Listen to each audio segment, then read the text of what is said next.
Assalamualaikum warahmatullahi wabarakatuh. Bismillahirrahmanirrahim. Asyhadu an la ilaha illallah wa asyhadu anna Muhammadar Rasulullah. Allahumma shalli ala sayyidina Muhammadin wa ala alihi wa sahbihi wa sallam.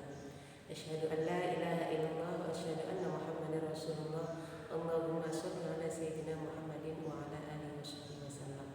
Asyhadu an la ilaha illallah wa asyhadu anna Muhammadar Rasulullah. Allahumma sholli ala sayyidina Muhammadin wa ala alihi wa sahbihi wasallam.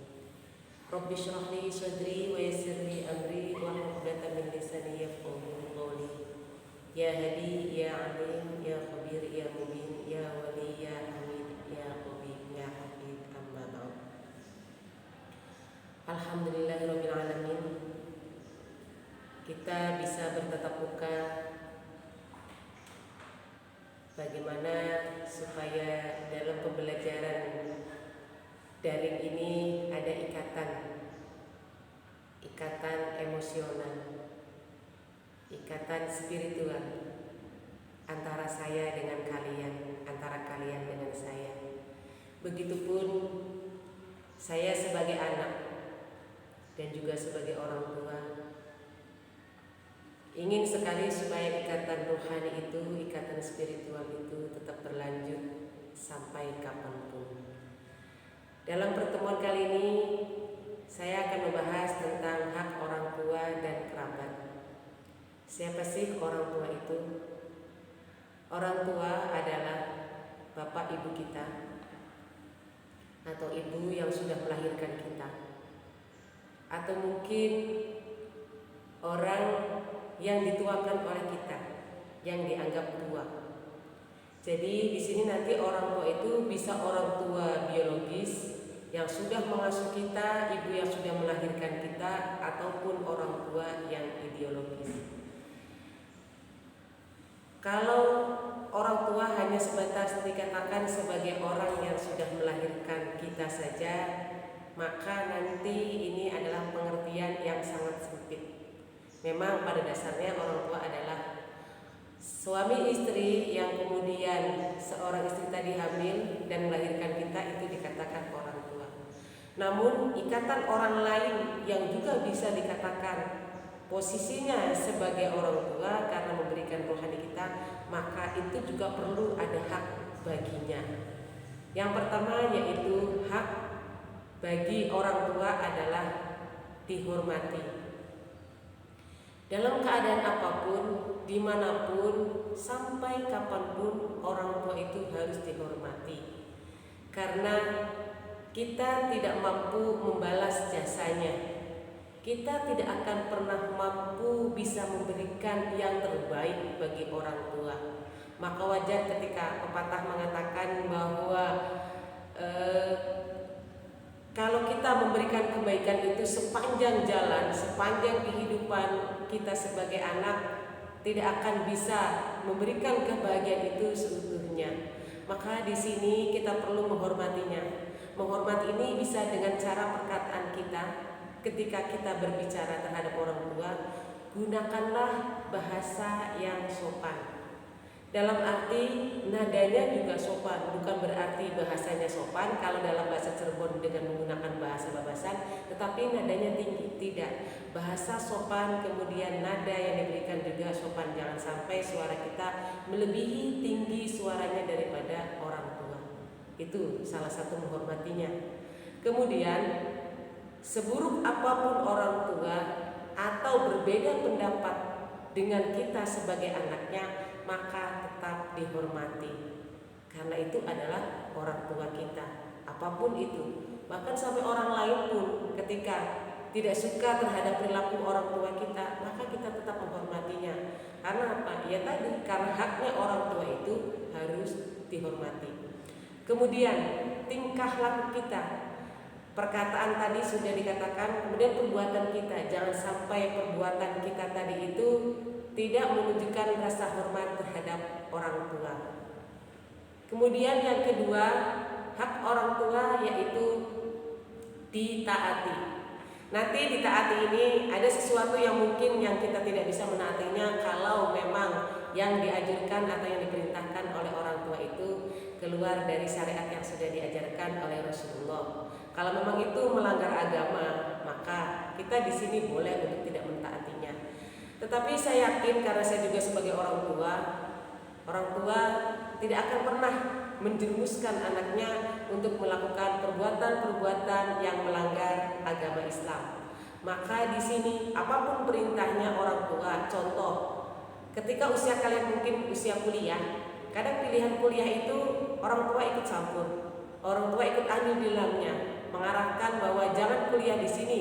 Seumpama cita-cita kalian tidak ingin kuliah di IAIN Syekh Nurjati Cirebon, tetapi orang tua mengatakan dengan alasan sudahlah di Cirebon saja yang lebih dekat dengan rumahnya, sudahlah di IAIN Syekh Nurjati Cirebon saja yang banyak mungkin agamanya, dan seterusnya. Keinginan yang ingin kita lakukan raih pendidikan itu di luar institusi di Cirebon, ternyata orang tua mengarahkannya Cirebon, maka kita harus mentaatinya. Karena apapun, saya yakin saya sebagai anak yang diperintahkan oleh orang tua itu, orang tua lebih dulu mengerti, orang tua lebih dulu tahu daripada kita, sehingga semuanya kita taati perintahnya. Kemudian yang ketiga yaitu disayang. Orang tua yang jelas fisiknya sudah tidak muda lagi, fisiknya sudah tidak sama dengan anaknya, sudah semakin menua, kekuatan juga sudah berkurang, penglihatan sudah berkurang, mata sudah mulai agak rabun, pendengaran juga sudah agak tidak terdengar. Apalagi orang tua itu semakin sepuh, semakin tidak berdaya. Maka salah satu yang diharapkan orang tua adalah kasih sayang dari anaknya. Tidak mungkin orang tua itu mencari kasih sayang dari anak yang lain, terutama adalah yang diutamakan itu biasanya anak biologisnya. Jadi di sini kita sebagai anak, sesibuk apapun, sehebat apapun, setinggi apapun jabatan kita, posisi kita tetap adalah anak di mata orang tua. Maka sayangilah, kalau toh jaraknya jauh, minimal ditelepon. Kalau jaraknya dekat, didatangi. Kalau sudah tiada, maka didoakan. Nah ini karena apa? Perlu adanya kasih sayang, sentuhan-sentuhan yang dulu orang tua berikan tanpa ada balas jasa, tanpa pamrih. Dengan begitu bangun tidur, kemudian sampai tidur kembali, dari merawat, dari hamil sampai melahirkan, menyusui, itu semuanya dikorbankan untuk anaknya. Pantas tidak kalau kita sebagai anak hanya sekedar memberikan perhatian saja tidak diberikan? Nah inilah fungsinya anak, salah satunya yaitu dengan cara bagaimana supaya kita tetap menyayanginya walaupun usianya semakin ulur, yang tentunya secara fisik akan merepotkan anaknya. Kalau kita membayangkan itu merepotkan, maka lelah pada diri kita. Tapi kalau ini mengatakan bahwa inilah haknya orang tua, tidak ada lelah pada diri kita. Kemudian yang keempat yaitu didoakan. Apakah mendoakan orang tua itu ketika sudah tiada? Apakah ketika sudah ke alam barzah baru kita Fatihahin? Ternyata tidak. Memberikan doa kepada orang tua itu secara terus-menerus. Andaikan kamu, andaikan saya, andaikan kalian melakukan atau memberikan doa kepada orang tua setelah ba'dal maktubah, satu Fatihah, duhur, asar, maghrib, isya, subuh, 5 kali Fatihah. Itu menurut saya adalah sesuatu yang dikatakan layak buat kita adalah orang yang bakhil. Kenapa bakhil? Karena mendoakannya cuma 5 kali. Sedangkan orang tua kasih sayang terhadap anaknya itu tanpa batas. Orang tua memberikan jiwa raganya itu tanpa batas. Orang tua memberikan segalanya tanpa memberi hitungan berapa yang sudah dikeluarkan. Kalau hanya mendoakannya hanya Fatihah 5 kali setelah sholat fardu, maka harus kita rubah. Minimal dalam satu malam buat ibu kita berilah 141 Fatihah, dan buat ayah kita 41 Fatihah. Yang menurut saya juga ini sebenarnya masih belum imbang. 41 dengan 141 Fatihah dikasihkan kepada orang tua. Dan juga belum tentu apa yang kita berikan itu, doa kita itu diterima atau tidak. Tapi setidaknya kita berusaha dengan memberikan Fatihah itu tiap hari, ba'dal maktubah, minimal kalau tidak bisa habis maghrib ya habis isya. Salah satunya Pak, supaya ikatan batin antara anak dengan orang itu terjaga erat walaupun sudah berbeda alam, semua orang tua sudah tiada, anak di dunia, maka akan terjalin terus menerus. Kemudian kalau orang tua sudah tidak ada, siapa lagi yang mendoakan? Kalau bukan anaknya. Tidak usah menunggu malam Jumat, tidak usah menunggu nanti kalau haul, tidak usah menunggu nanti kalau ada acara tertentu baru ngasih Fatihah. Tidak, tetapi lakukanlah tiap malam 141 buat ibu dan 41 buat ayah. Kemudian yang keenam yaitu orang tua ingin diperhatikan. Justru semakin tua usianya itu perilaku orang tua secara psikologis maka akan kembali seperti anak-anak. Orang tua biasanya lebih suka bercerita yang berulang-ulang. Seumpama cerita kejadian A ketemu dengan anak yang A, kemudian diceritakan ketemu anak yang B, kemudian diceritakan lagi ketemu anak C, kemudian diceritakan lagi, bahkan sampai berulang-ulang di anak yang A itu berkali-kali. Apakah kita bosan? Tidak, kita perhatikan, hanya sekedar perhatikan. Ketika kita ditanya maka kita respon. Ketika tidak ditanya kita dengarkan.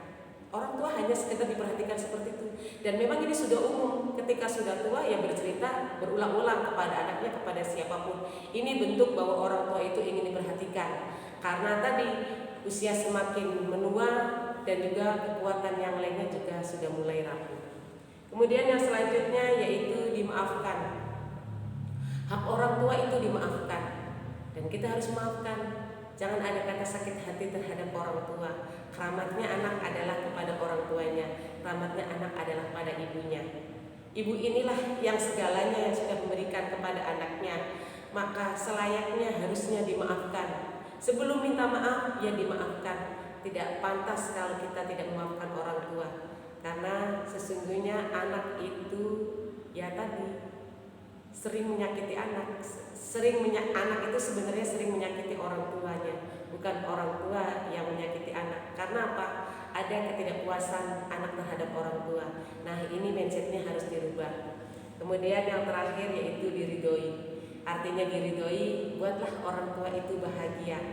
Apa yang diberikan oleh orang tua jangan pernah kita tolak.